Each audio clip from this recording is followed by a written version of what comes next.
Welcome back to the One Foot In Pod. I'm Ohana, he's Winn, and we've got a whole full slate of college football games to react to from the weekend on this Tuesday episode. Yeah, definitely an interesting weekend. We talked about a good bit of it on Friday's episode, and not everything went the way that we thought it was going to go. I mean, it's college football, that's why you watch it, but let's get right into it. The game of the week, Tennessee goes to Oklahoma in Norman. Weird game. Definitely Weird game. The final scoreline was also a bit inaccurate when it comes to the whole style of the game in general. Give me your initial thoughts on that. Gladly. I mean, this is a game we discussed heavily on the last show, in our preview show, and I'll start with this. Tennessee wins the game 25-15. Like you said, very weird. The score doesn't reflect kind of the tempos or the beats of the game, but that's the score, 25-15. Tennessee wins. But to me, the story of the game, really, and I think to most people watching, was Oklahoma. And it's an interesting story because it's one of ups and downs, and there's a positive side and there's a real negative side. And I want to start with that negative side before getting to the positive. So Oklahoma starts off the game, and Tennessee, I mean, it's 3-3, and then Tennessee, and I'm not going to talk too much about Tennessee, but Nico throws an absolute missile down the middle of the field to Dante Thornton, who takes it 66 yards for the first touchdown of the game. And I guess that was pretty much all they needed at that point. But Oklahoma's offense, it's atrocious. Maybe the worst thing ever, possibly. It's atrocious. It's terrible. And that's the main culprit of that atrociousness would be quarterback Jackson Arnold, the 5-star, the incumbent starter, the guy who started the season, who, the program had all these high hopes for, who rumors were that Dylan Gabriel was pushed out the door for this guy. Now, Brent Venables actually came out, I think, today, and denied that. Can't make a guy stay. Yeah, and that was Gabriel's decision, whatever. But this is supposed to be Jackson Arnold's program, and then he goes out there, and he gets benched late in the first half, and before the benching, he's 7 for 16 completions for 54 yards with an interception. And maybe the most egregious of everything he did wrong was twice, which is unbelievable and just horrendous. The OU defense gets the ball for OU's offense, and on the first play of their drive, he turns it over. And that's just, I don't know, that's crazy to me. Yeah, I mean, it's always hard to pin a game on a certain aspect or a certain part of the team. I mean, there's a lot of guys on the field at once. Football's a chain reaction sport. There's so much going on. But you can't help but think, what does that game look like with a different quarterback in there at the beginning? Like, if Dylan Gabriel is Oklahoma's quarterback in that game, does Oklahoma win that game? I mean, again, it's football. There are different components to it. I mean, from a viewer's perspective, Arnold looked lost. I mean, he looked lost out there, and I think that kind of raises the question of how much pressure are we putting on, our fan base is putting on these quarterbacks in these big games. I mean, is he nervous? Is he feeling the pressure of a big game, or is he just bad? I mean, but the problem with that is that he's a 5-star former quarterback, and he's won, a handful of the games that he's played. I mean, he hasn't looked tremendous. Everybody would agree with that, but it was shocking. It was hard to watch, to be honest with you. I mean, he almost looked like he was thinking way too much about every decision. He was so scared to mess up that just caused him to mess up even more. Yeah, 100%. And you said something interesting there. What would it have looked like if it wasn't Arnold at the start of the game? What if Gabriel was in that start of the game when Oklahoma have won? I think you can make the argument that if Michael Hawkins Jr. was the starting quarterback that game, Oklahoma definitely would have had a better chance to win. Maybe they would have won the game because, and I'm high on Tennessee, but I wasn't knocked off my seat or whatever, super impressed by Tennessee in this game. And maybe, that could be a credit to OU's defense, who held an offense that was, scoring 50 and 60 like it was nothing to only 25. But the moment Hawkins Jr. came in, it just felt different. It felt like OU's offense had life. At least they had some sort of pulse. They weren't just dead on arrival. And I mean, they played better. as a unit in that second with Hawkins in. And they're also, I mean, there was the one play near the end where they're at the goal line and he does that he jumps, he leaps them in it, he front flips, and he's reaching for the end zone, and he's ultimately short, but that was like a moment, and that showed some heart. Yeah, it showed some heart that their offense just didn't have. I mean, when you read the Tennessee stat line, had I told you on that Friday episode, hey, Imaliava's, this is going to be his stat line, 13 for 21, 194 yards, a touchdown, 2 fumbles, and he's going to get sacked 3 times.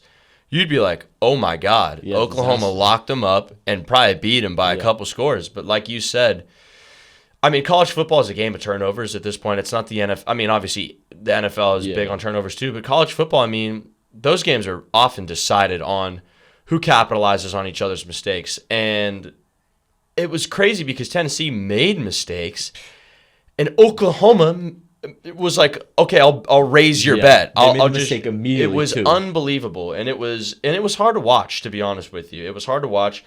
I think Oklahoma does have a great defense, and when you look at their leading tackler, it's their cornerback Robert Spears Jennings, which is pretty shocking. Danny Stutzman, who usually leads that team in tackling, had 3 tackles Saturday.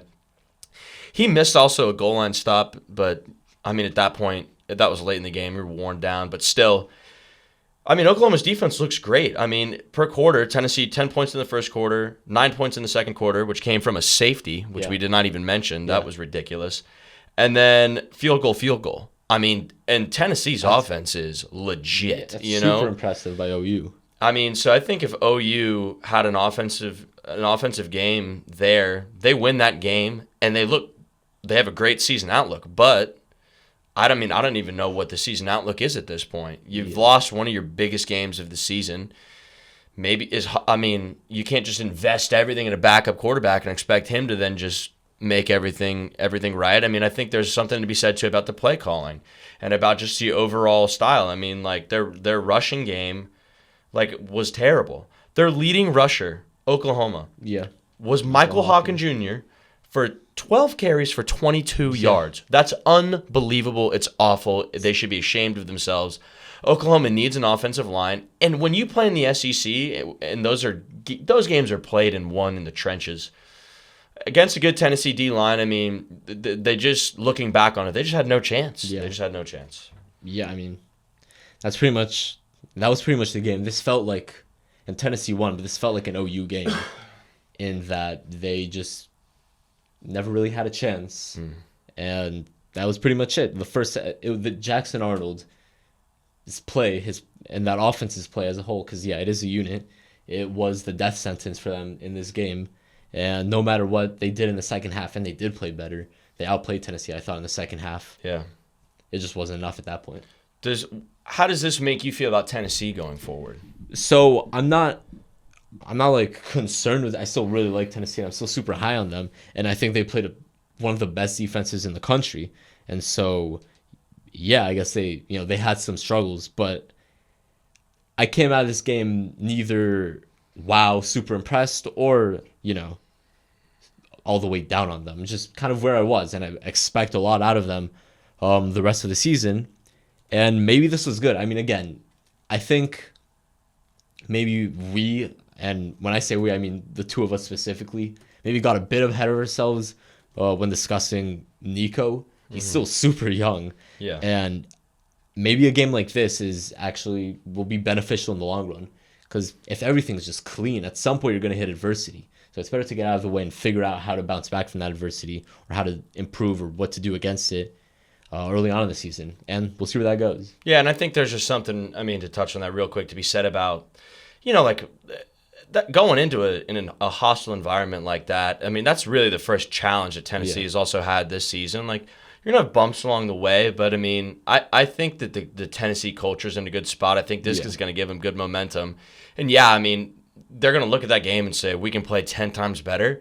And I think they will continue to play better. So this doesn't worry me. I still think Tennessee is, at this point, a playoff lock. I really think that they're a playoff lock. And you're seeing a lot of analysts start to say that, okay, maybe these guys are championship contenders. You never know. You never know. But I definitely see them, unless something catastrophic happens, I see them in the playoff 100%. I agree with that at this point. All right. I think we said all we need to say. Yep. Let's hop into the rundown. All right, the AP poll. I feel like we haven't really touched the AP poll or discussed it much. That's, I think, mostly because it's still very early in the season. I feel like now is a good time to start talking about it. What's something that stands out to you in the latest poll? Well, I mean, there was a lot of different games that had all the different kinds of factors, which we're going to talk more about some of those in a little bit. Yeah. Clemson moving back up to 17 is interesting to me. Illinois coming up to 19. I like that. BYU now in the AP poll. I mean, the top 6 at this point to me is pretty interchangeable. Texas, Georgia, Ohio State, Alabama, Tennessee, Ole Miss, Miami, Oregon. Like, those teams to me are all fairly interchangeable. I mean, I think Texas and Georgia and Ohio State are a clear top dog. Missouri dropping down, I mean, I think that's only realistic. I think that game was awful, and we'll talk about that a little bit more. But that was awful, and it was hard to watch, and it was confusing, and yeah, it was just weird. I love seeing Louisville up at 15 now, getting some of that respect after beating a good Georgia Tech team, which we'll also talk about a little bit later because, my God, that was my lock of the week. And, my God, if you watch that game, you're like, oh, what the hell. I don't like that Oklahoma State is still a ranked team, even though I might be a little – I mean, Oklahoma State sucks, period, dot, end of sentence, no further question. And also, to all the people that put them to win the Big 12, I've never understood for a second where that came from. I mean, I guess you have Ollie Gordon, but he hasn't put up any good numbers this season. That game was atrocious. Yeah. You didn't have to bench your 24-year-old quarterback. I mean, it was awful. I hated watching that game. What are your thoughts? Get him out of the top 25. That's I agree with that. I mean, listen, Oklahoma State doesn't belong there. I think I made that clear last episode when we were talking about our predictions, and I was riding with Utah pretty heavily. But yeah, I agree with a lot of what you said. I think the top is pretty easy. It's pretty, like, obviously the top 8, I guess you can throw Penn State in there, you can throw Utah in there, obviously. The top 10 is pretty simple. Yeah. Those are all teams that haven't lost yet. They're good teams. I mean, I have all of them making the playoffs except Tennessee. I didn't have making the playoffs. But obviously, my tune has changed a bit. I agree with you on Missouri, but we'll get to that. I think it's interesting that USC only fell 2 spots to the loss to Michigan, who goes up 6 to 12, 1 spot ahead of now 13 USC. I do think that's interesting, especially, and again, a game we will get to because that was my lock of the week, USC -6, but whatever. We'll get to that. But yeah, I think it's pretty... It's very early in the season. I think Kansas State's drop, yeah, that's what I was just going to bring might not even be enough of a drop for what they did this weekend. Texas A&M at 24 is interesting as well. We'll see what happens with them. And then, yeah, I think pretty much those are kind of the only teams that I find interesting. Notre Dame. I mean, Notre Dame is interesting. I have no faith in Notre Dame either at all. Northern Illinois goes down. Not chill out of 25. I mean, honestly, we could just talk about the state of our playoff predictions right now if we're talking about the AP top 25. Because at this point, like, you had Kansas State winning the Big 12. I have Utah winning the Big 12. No, I have Utah winning the Big 12. Oh, you have Utah winning the Big 12. You have Kansas State in the playoff. Yeah. Kansas State played one of the worst football games I've seen a program play in a while. Disaster. I mean, maybe that's a little bit harsh, but it was ugly from start to finish. Like, they looked lost out there. And I don't even, BYU's ranked now, and they're 4-0, and blah, but, like, I don't even know if that's a BYU, like, drubbing victory, or if that's just a Kansas State. What the hell are you doing? I've never seen a team go from the way that they played against Arizona versus the way that they played against BYU was awful. Totally. And I'm pretty sure they came off of a bye week, too, didn't they? I'm almost positive. Let me double-check that real quick. Kansas State. Kansas State. Kansas State. No, Kansas didn't. They played Arizona last week. Did they? Yeah. Well, anyways. Unless my memory's gone foggy. But still, I'll check that for you. Still, the momentum that you should have coming off of that Arizona game, bye week or not, I mean, you should be, so no bye week, but you should be feeling good. Like, feeling good. Yeah. And Avery Johnson looked lost. The whole team looked lost. And I don't think they have no chance of making the playoff, in my opinion, anymore. That's done. They would have to do something miraculous, and I just don't even understand what that would be, to be honest with you. Well, what they definitely don't have is any more room for error whatsoever. And you can even argue it's a negative room for error. They have to be so great the rest of the season that they make up for whatever that distance is, because this was ugly, beyond ugly. And yeah, you might be right. It might not be in their hands anymore. They'll have to be perfect the rest of the way and hope that some stuff happens to clear some room above them. But yeah, shout out Avery Johnson, like you said, through some 2 beautiful interceptions. They were horrible too. Horrible reads. Like they weren't even. They're terrible reads, and then there were terrible throws.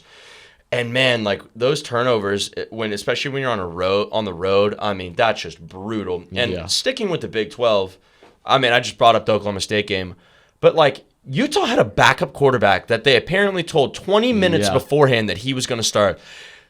Do you know what the backup quarterback is related to? Who he's related to? Who's he related to? Zach Wilson. Shout out Isaac Wilson. But that's a backup quarterback that comes in a game on the road in Oklahoma State with a veteran quarterback.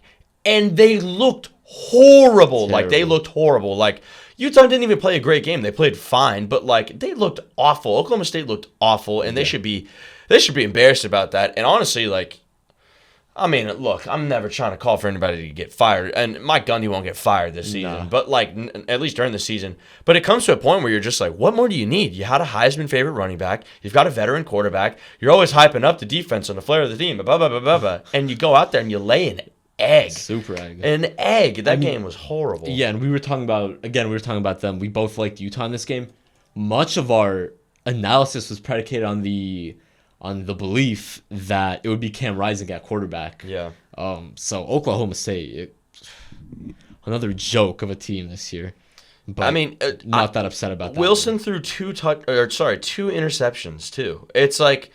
And that's also a deceiving scoreline because they got some cheap touchdowns at the end of that game. But, I mean, there was a point in that game, okay, in the third quarter at least, where it was 13-3. And Utah just, like, Oklahoma State had nothing going for them. They had a backup quarterback in. Like, they should be ashamed of themselves. They're not making the playoff. And I think that Utah is definitely going to make that playoff. I'm seeing people starting to say that BYU is going to win the Big 12. No. I am not ready to jump on that ship whatsoever. Utah's got a well-rounded team. I feel very good about my Utah prediction. Yeah, I love my Utah prediction. All right. You want to get into Arch Manning? Yeah. We'll talk about Arch Manning. First career start. 51-3 over Louisiana Monroe. Shout out General Booty. Shout out. Did he look good? No. But is his name awesome? Yes, it is. Shout out. But 51-3. But let me read this Arch Manning stat line. Go ahead. 15 for 29, 258 yards, 2 touchdowns, 2 interceptions. Not amazing. I mean, not phenomenal. In his defense, he had some dropped passes. I mean, he had some good throws over the middle. He throws that ball hard as hell, which is a problem that Anthony Richardson would have too, where he throws it so damn hard that his guys physically can't catch it. But that just comes with time. But, I don't know how long Ewers is going to be out for. I still have complete confidence in Texas and with him because, I mean, when you watch his tape, he just is fluid when it comes to his plays. Like, he just knows where it's going. You can tell he's been there for a while. I mean, he's a redshirt freshman now, but it's like he understands the playbook. He understands how the plays develop. He knows how to find his guys. But really, I mean, the standout part of that is Texas just showed you that, like, oh yeah, we like to throw it deep and throw these bombs, but we'll also run for 239 yards and 5 touchdowns right in your face. And, like, that's nothing to shake your head at. Like, yeah, I mean, Manning only completes 15 passes. I mean, that's just over 50% completion rate, which is not good. But he took some deep shots. He underthrew just a tad on some of them that Ewers might have hit. But, like, they show that they can balance their offense around him. And I'm not super worried about that, even though there were some miscues that come with a young quarterback. What did you think about it when you watched that? Yeah, I mean, I'm pretty much right there with you. And I mean, I'm not going to go over stat line again and the 2 interceptions and all that. But I just think, I mean, he's obviously super talented, and in my opinion, he's obviously going to be very good. And so I kind of don't care what the negative looks like right now, as long as there's also obvious positive. Because really, these are just reps to get him going, to get him ready for next year when he'll actually take over the job. So the negative plays don't concern me because they're not going to show up at bad points this year. At least we're assuming the health of Quinn Ewers. So get them out of the way, see what you can do on the college level, like test stuff out. This is essentially, I mean, people talk about like training camps and practices, and that's where you know, it's fine if you throw interceptions. You want to throw interceptions because you want to be trying these things out to see what you can get away with. This might as well be practice for him. I mean, they're playing Louisiana Monroe. They're going to win the game anyways. Go ahead and treat it like a practice. Treat it like an elevated practice and go see what you can get away with.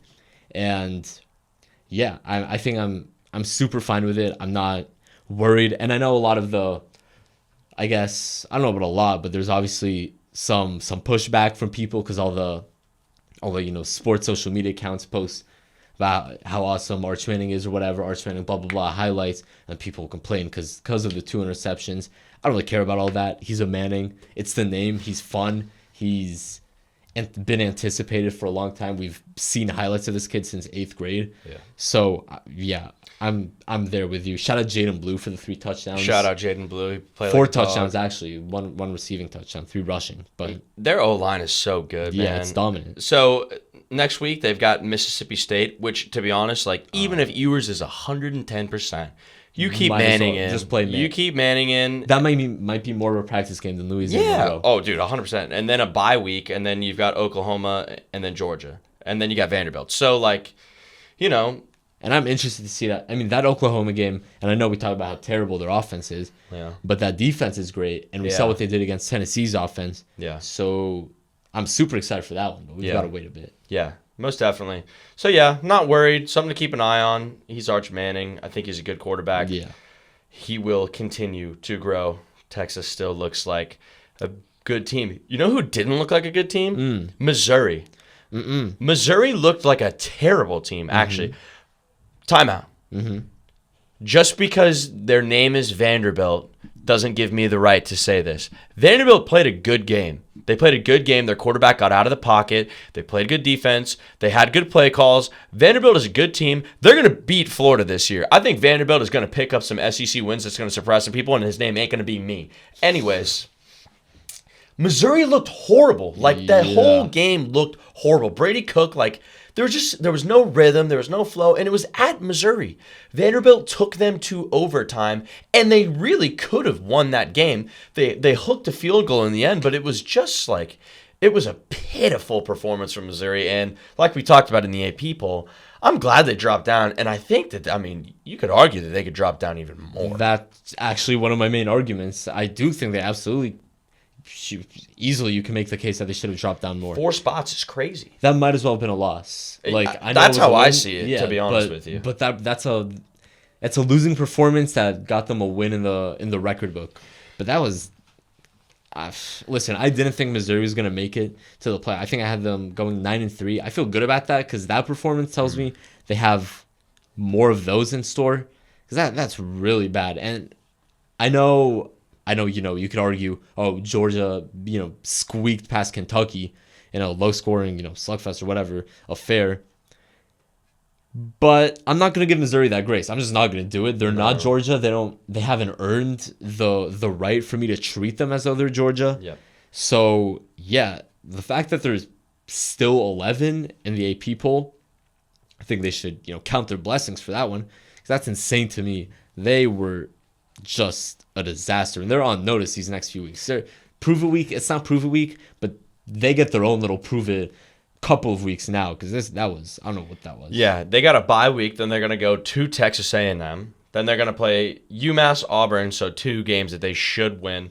Then they're gonna go to Alabama, and then bye week Oklahoma. Now at the beginning of the season, I was like, I had Missouri going 12-0 in the regular season and making the playoff. I had them. Ooh, did I had him? I think I had him losing in the SEC. No. I had Georgia and Texas in the SEC. But I mean, I think the SEC's got so many good teams. They're going to see a team like Ole Miss, Tennessee, Missouri in there. But like Missouri really, like they worried me that game. And I know it's still like early season hiccups and blah blah blah blah blah blah blah. My problem is that they didn't show heart. Mm-hmm. And I think that because the team they played was named Vanderbilt, that they kind of came out with the like, oh, we're just going to like, we're going to hang 50 on them and then just walk home. They could have lost that game and arguably should have lost that game. And then your playoff, any argument is down the tubes. The tubes. And listen, if you recall 2 years ago, the last Anthony Richardson's last year in Florida had went up to face Vanderbilt, and they thought that was supposed to be we got them on this one, and then Vanderbilt goes out. They actually win the game. They don't lose by 3. They don't outplay. They don't whatever happened to Missouri. No, they just go out and straight up win. So Vanderbilt, shout out to Vanderbilt because they can get sneaky on you. Well, guess who was at that game? It's a guy that you know who was at that game that Vanderbilt and Florida played. That was you actually. It was me. Let me tell you. That was one of the strangest experiences of my entire life. There were more Florida fans in that stadium than there were Vanderbilt fans, and watching the Vanderbilt crowd go nuts as they beat them was kind of like, hell yeah. You know what I mean? Hell yeah. Florida came in there, we're going to beat Vanderbilt. No, I don't think so. But still, Missouri, you don't get grace on this. I don't like it. You should have been dropped more in the AP poll. Yep. You're lucky. You're on watch. Super fraud watch. Super watch. All right, what's up next? We got... This is a fun one. Or is it a fun one? Shout out to Illinois. Because they did something that, I don't know if did we predict? No, we didn't predict they would do this. We thought Nebraska would come out with a win. And we thought this would be a big stamping moment for Dylan Raiola in his young career. But Illinois said, nah, it's Friday Night Football. This is our moment. And they went out and they won that game. Yeah. And they earned that win. Shout out to the Fighting Illini. I recall myself saying that I think Nebraska's going to win this game. However, if they're able to rattle Raiola, if he turns the ball over, Illinois could definitely find a way to win this game. Mm-hmm. I still thought Nebraska was going to find a way, and a lot of people could argue that maybe they should have. I mean, when a game goes to overtime, it's an overtime game. It's never great to be in 4th and 30, basically. No, but I mean, those sacks in overtime by Raiola. But I mean, I think you watch that happen. Raiola's stat line, 24 for 35, 297, 3 touchdowns and an interception. Yeah. Like, he put up a good stat line, but that interception wasn't great. I mean, you kind of saw him in the pocket getting flushed a little bit. Like, some kind of quick decisions, and that's that you got to credit Illinois for that, man. Yeah, I think they knew. They know this is an 18-year-old back there. He doesn't have it all figured out yet. No. He's a great player. He doesn't have it all figured out yet, and he's going to crack a little bit, and I think you saw that. And shout out to Luke Altmaier, 4 touchdowns, 21 for 27 passing, 215 yards.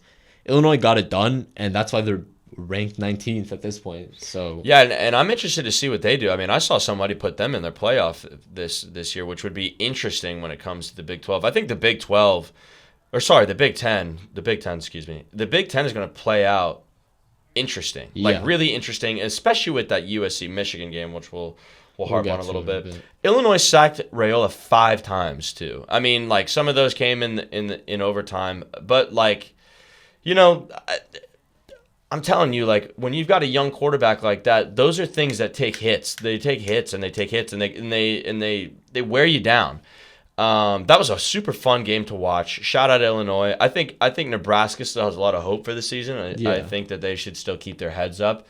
Illinois is a great team. Like, they just are well-rounded. That was a great game. Yeah. Shout out Illinois. Excited to see what you do the rest of the season. I mean, 2 of their next 3 are Penn State and Michigan. So if they can sneak one of those games, if they can beat Penn State next week, bad for my playoff predictions, but that would be something. I would not be surprised. I wouldn't be surprised either, honestly. I mean, Penn State's... I know they've only played 4 games, but it feels like they're due for a loss. Yeah, seriously. But, I mean, we'll see what happens. And, yeah, Nebraska... This is a great building year for Nebraska. It's your quarterback's freshman year, and he's already shown a ton of promise. Yeah. I wouldn't be surprised if they're a serious player next year, but 100%. Yeah. I agree with you. All right. Let's get into the final segment. Okay. For our final segment, we're going to talk about last week's lock of the weeks. If you didn't get to see it, I had Louisville covering Georgia Tech by 11.5. No, 10.5, I believe it was the spread. 10.5. And I was very confident about that. Eitan had USC covering Michigan 6.5. And I will add that I was very supportive of that decision. So I can't sit here and beat him over the head. But Eitan, can you tell the people at home what your record is when it comes to lock of the weeks, the 2 times that we've done them? So we have done it twice. And in case you don't know, the first week I took the Tulane Green Wave over the previously discussed Oklahoma Sooners. And that didn't hit, even though it should have, because it was plus 13.5 and lost by 15, and they could have just kicked the field goal in one of their 3 drives in the fourth quarter and would have hit. But whatever. We were past that. And I looked at the schedule, the college football schedule, and I didn't want to pick a favorite, but man, I felt good about USC Michigan. Yeah. And I said 6-point favorites.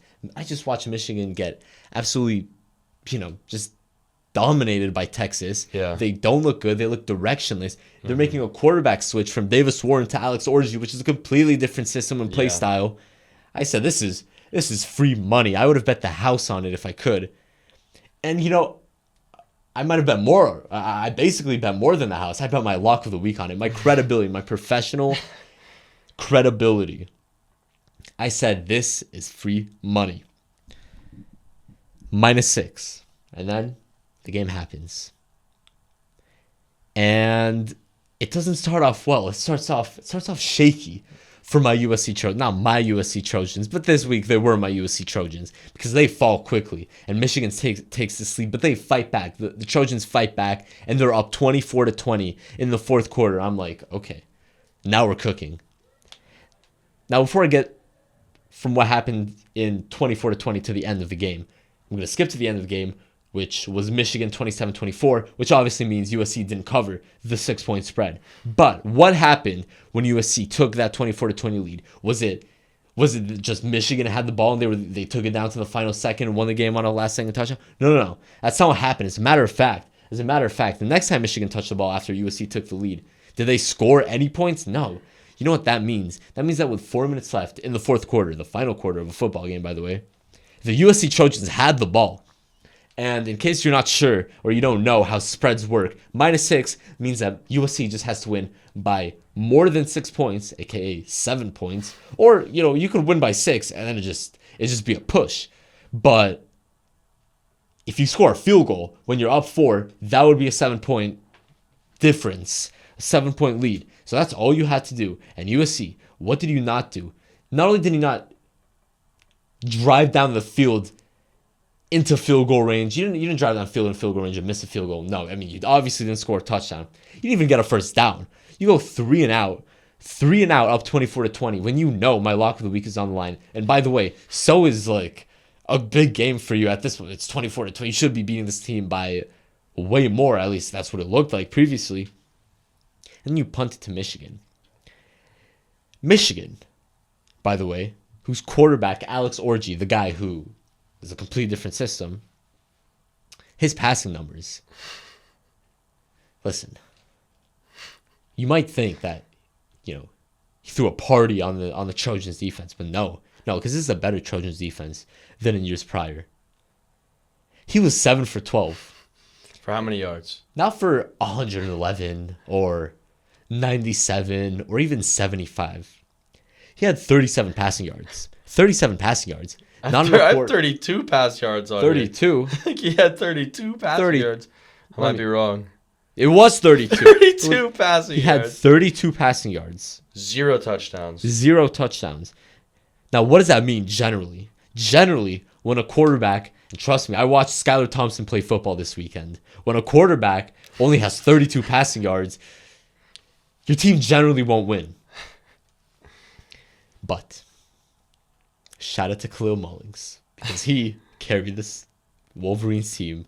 17 carries, literally carried them. Literally. 17 carries, 159 rushing yards, 2 touchdowns, including pretty much the entire game-winning drive was in his hands. Yeah.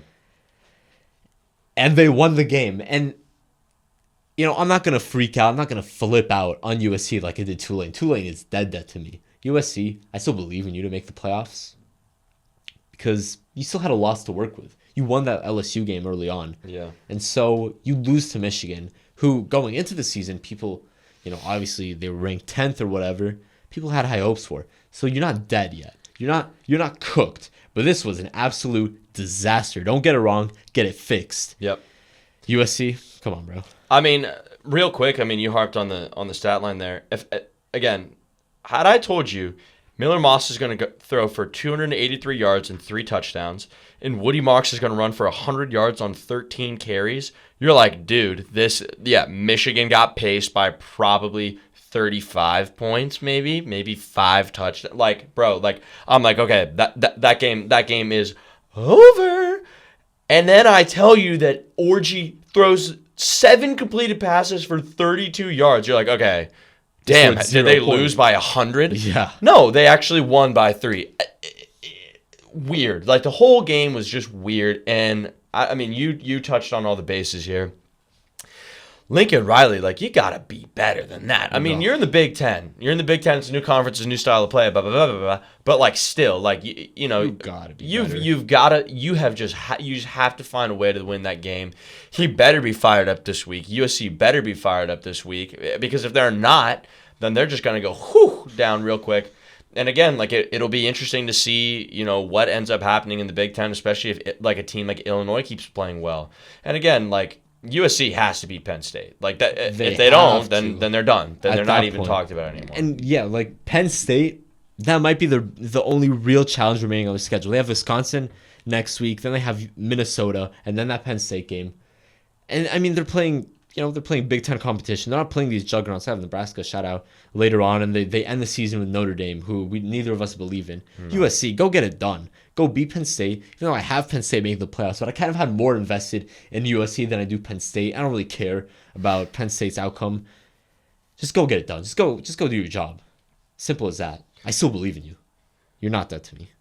So if you want to see the punishment that Eitan will get, that will be on social media exclusive. But he has to pay his debts. Don't worry. So my lock of the week hit. But my God, was it one of the most terrifying lock of the week things ever. I don't know how much of that game you got to watch, but that was a 1-score game going into the fourth quarter. What was the spread again? It was 10.5. Okay, yeah. I believe. Maybe even 11.5. Let me look up some of these stat lines here because anybody that watched that game knows that it was just weird. Haynes King was running up and through that Louisville the Louisville defense. He was getting out of the pocket. He was finding ways to get it done. But their quarterback Shock had 13 for 19 passing, 269 yards. That's not great. They only ran the ball for 57 yards. King threw for 312 pass yards. They ran the ball for just short of 100. That was a neck and neck game the whole time. And it was the way that Louisville ended up pulling that game out was one of the strangest ways that I've ever seen. I think it was a pick six not a pick six at the end. What was it? How did they win that game at the end? I don't even remember. I watched it and I was just like, what the hell is going on? Blocked field goal touchdown. The blocked field goal touchdown. That's what it was. I knew it was something random. It was crazy scored in fourth quarter scoring wise. It was a safety and a blocked field goal for a touchdown. I forgot about the safety. Thank you for reminding me. Yeah. So Louisville, I'm like, okay, they got the ball. They're going to figure it out. They Georgia Tech punts there on the 1-yard line. The Shock trips over the running back. He trips over his running back in the end zone, and I'm like, you got to be kidding me, dude. And then Georgia Tech's got the ball, and it's like, dude, not only are they thinking about covering, they could win. It's 19-24. What is going on? They try to kick a field goal, it gets blocked, scoop and score. Nobody even touches the guy. And I'm just like, this is the strangest lock of the week hit ever. I was playing with fire. Louisville was playing with fire. Please don't do that again. I was talking well about you, and you almost made me look bad, like the guy sitting to my left. Yeah, well, now you're 2-0, and I'm 0-2. I feel like I should get a reward. Well, let's not get ahead of ourselves because, adversity is an opportunity. And 0-2, there's nowhere I'd rather be than 0-2 because this. I know what I have to do. I know I have to go get the job done, and I love having my back against the wall. You don't have that pressure. You don't have that. So you're gonna slip up this week. My pick is, and listen, I mean, I don't know, maybe the gods want you to win it, to defeat me in the lock of the week battle, because like you said, a blocked field goal return touchdown, kind of a wild way to cover, and it doesn't seem like I have been getting that luck, but that's okay, because I don't want luck. I'm gonna make my picks and I'm gonna win them. Well, you haven't had any luck, though. Well, no luck. Both your teams have screwed you. Both of my teams have screwed me. In fairness. But I don't want that luck. I'm going to get it right. We're going to get it right. This program, this school, it's going to be on the right track.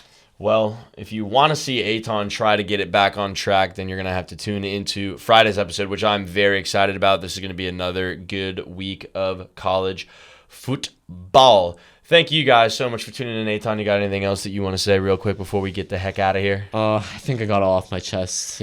Another failed week, but it's okay. Shout out General Booty. Shout out Nico. Shout out. You didn't have a great game, but we're just going to keep shouting you out. We'll see. All right. Thank you guys so much for tuning in. We will see you Friday morning. See you.